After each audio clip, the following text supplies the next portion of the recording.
medida em que os continentes se movem e colidem, vulcões explodem e glaciares avançam ou recuam.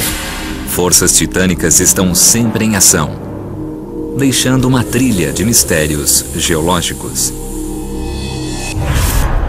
Este episódio apresenta a incrível jornada de um dos metais mais indestrutíveis e valiosos do planeta, o ouro.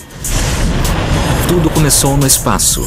Uma imensa explosão lançou pequenas partículas de ouro a 110 milhões de quilômetros por hora, formando as rochas do nosso planeta.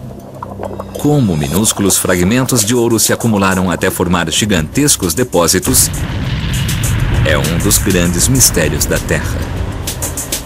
Para encontrar a resposta, os geólogos garimpam antigos leitos de rios, procurando velhos tesouros ocultos acima e abaixo do solo, investigando estranhas maravilhas naturais e encontrando pistas que, por fim, revelarão como nasceu nosso planeta.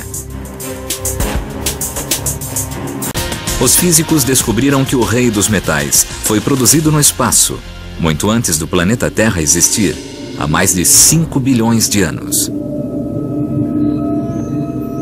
Os átomos do ouro e de outros metais pesados formaram-se no turbilhão de uma supernova, uma estrela gigante e moribunda. Quando explodiu, ondas de choque espalharam minúsculas partículas de ouro pelo universo a 110 milhões de quilômetros por hora, dispersando-as pelo sistema solar primitivo. Quando essa nuvem de escombros se compactou, o ouro foi aprisionado nas rochas do planeta Terra em formação. Dispersos e inativos, até hoje, os depósitos de ouro da Terra são partículas pequenas e isoladas nas rochas. É irônico, mas o ouro está por toda parte, na terra do nosso quintal, nas pedras dos leitos dos rios. Mas o problema é que está em quantidades muito pequenas. Nessas pedras, a proporção pode ser de 1 parte por bilhão. É como encontrar somente 1 grão de areia em uma piscina olímpica. Os raros depósitos grandes de ouro estão concentrados em alguns poucos lugares muito especiais do mundo. Os maiores estão no sul da Austrália, na China, na África do Sul, no Peru e no oeste dos Estados Unidos. É tarefa dos geólogos descobrir onde e por que a Terra acumula ouro em quantidade suficiente para ser minerado. Os pioneiros suspeitavam que os rios traziam o ouro de uma fonte em algum lugar nas montanhas, o filão principal. Mas na saga para descobrir a origem do ouro, os geólogos desceriam até as profundezas da Terra e enfrentariam algumas das forças mais destrutivas do planeta.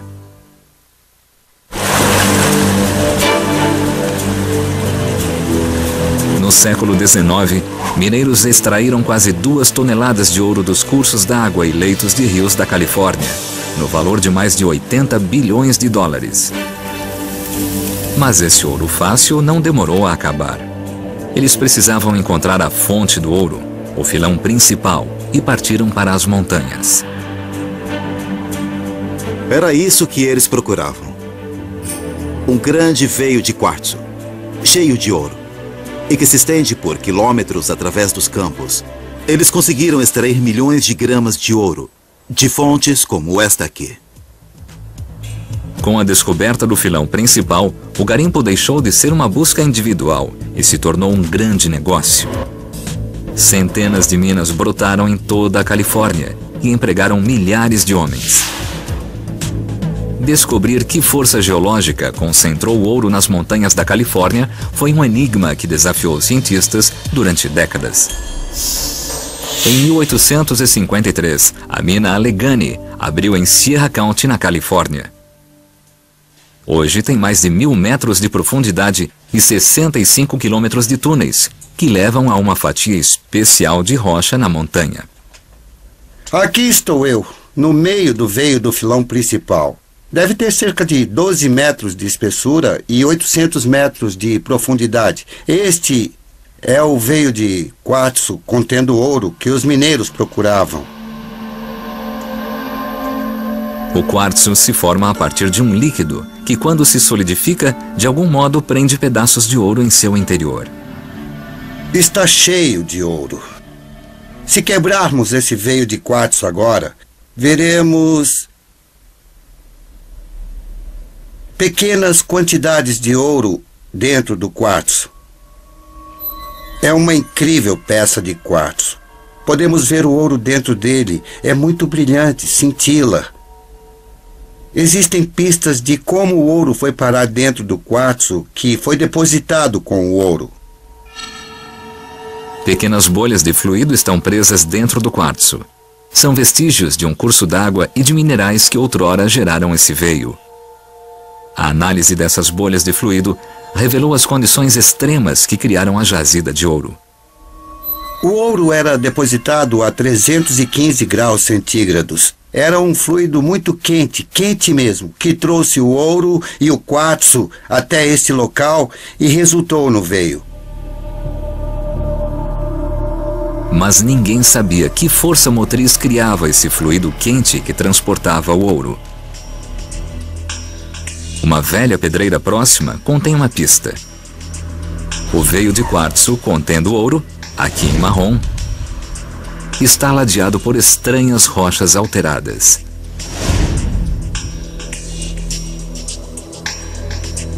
Quando os pioneiros viram essas rochas, ficaram muito animados. Sabiam que estavam chegando perto da fonte do ouro.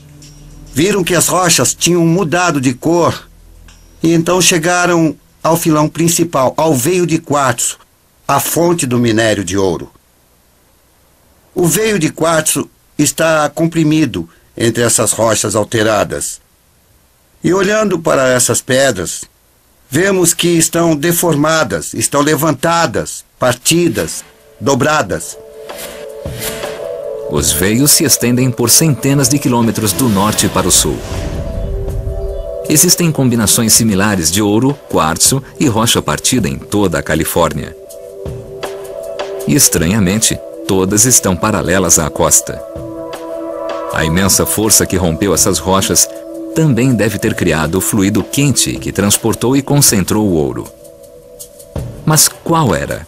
Os geólogos finalmente resolveram um mistério na década de 50, quando a revolucionária teoria das placas tectônicas esclareceu como as montanhas da Califórnia se formaram. Eles descobriram que, sob o Oceano Pacífico, uma gigantesca placa da crosta terrestre se moveu para o leste e avançou para dentro do continente americano, afundando grandes porções do leito oceânico.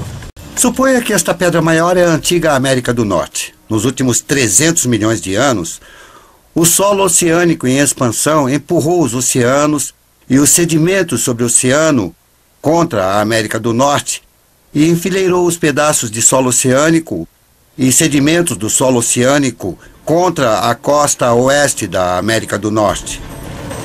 A Califórnia foi empurrada sobre as ondas. Uma extensão montanhosa de rochas esmagadas e sublevadas, separadas por grandes fissuras que se aprofundavam na crosta, criando um terreno composto de gigantescas lajes enfileiradas ao lado da costa. Esse processo de construção de montanhas também teve o poder de criar um fluido incandescente. Rochas subterrâneas foram esmagadas por uma pressão descomunal. Superaquecidas, comprimiram esse líquido de 315 graus. Como a água de alguns rios, esse fluido canalizado tinha a capacidade de concentrar o ouro disperso. Ao correr pela rocha, o fluido absorvia partículas de ouro, criando uma densa sopa mineral. Esse líquido penetrou as fissuras, que o levaram até a superfície. Quando o fluido esfriou, o ouro coagulou e o quartzo se cristalizou, formando um veio sólido rico em ouro. Sempre que placas oceânicas colidem com a borda de um continente, sempre haverá geração de fluido. Além disso, minúsculas quantidades de ouro vão se deslocar e depois se concentrar em grandes falhas e formar grandes depósitos de ouro. É parte do processo de formação das montanhas. Veios de quartzo semelhantes jazem sob as montanhas costeiras em torno da borda do Pacífico, onde o solo oceânico afundou sob gigantescas forças terrestres.